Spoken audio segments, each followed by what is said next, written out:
Everybody in the house tonight, come on now. Non-discreet, my style is chic. We all family, meet and greet. Stand up, don't recline your seats, cause I'm about to take you behind the beats.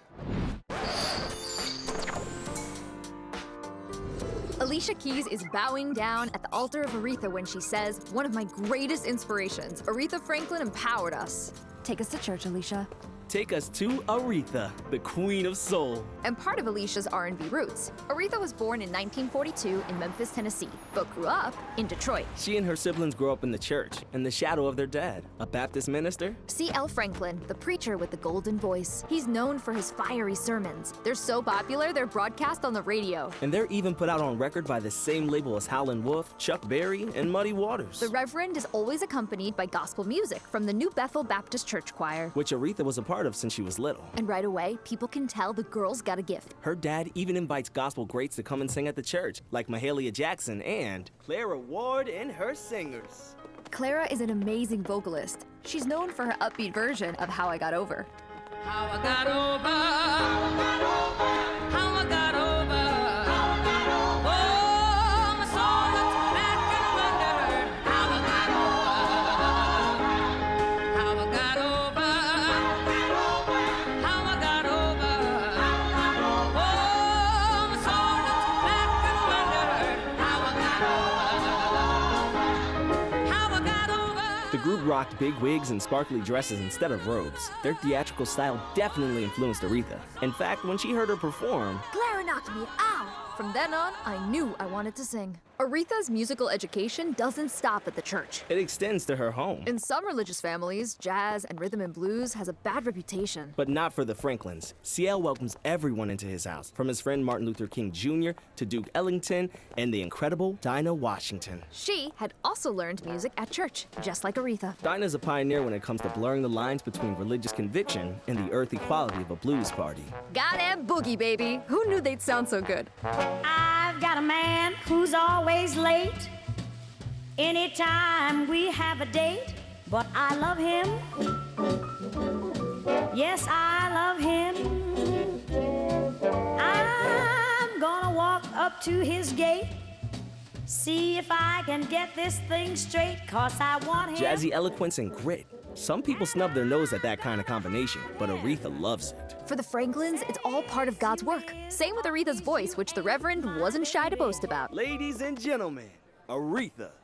Aretha is the next one.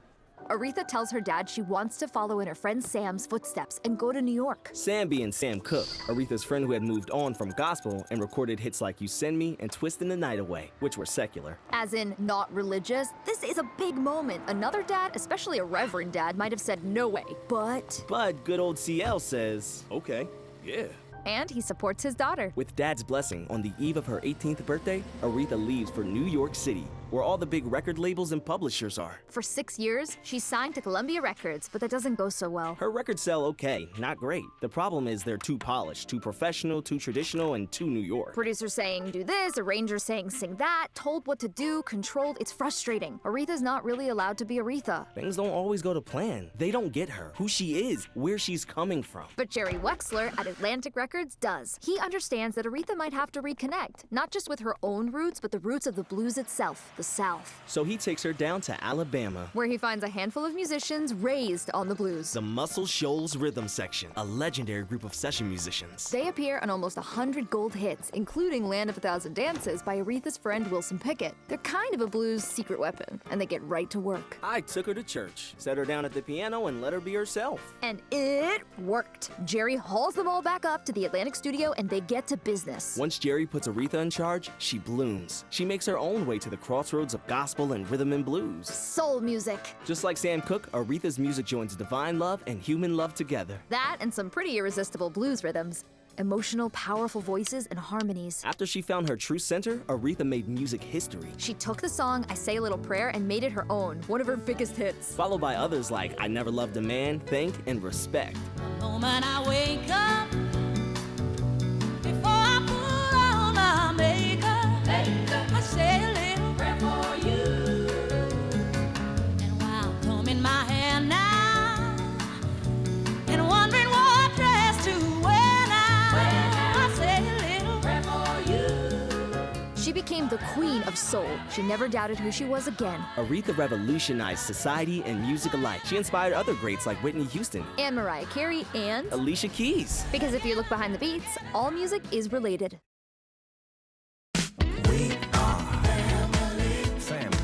Yes, sir. Everybody in the house tonight, come on now. Non-discreet, my style is chic. We all family, meet and greet. Stand up, don't recline your seats, cause I'm about to take you behind the beats.